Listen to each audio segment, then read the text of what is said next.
সব পলিটিক্যাল পার্টির জন্য। দেখুন, একটা পলিটিক্যাল পার্টির অবস্থা আজকে দেখেন।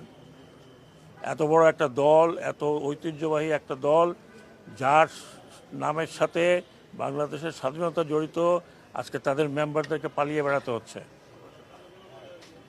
তাদের জায়গা যদি আপনি মনে করেন যে আমি আসলাম দখল করব, বাজার দখল করব, ঘাট দখল করব, এটা দখল করব, চাঁদাবাজি করব, কিছুদিন করেন, কিছুদিন করেন।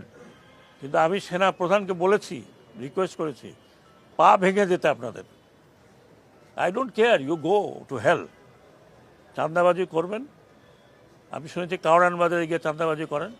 কিছুক্ষণ আগে শুনছি যে একটা ব্যাংকের মধ্যে দখল নেওয়ার জন্য মারামারি হয়েছে।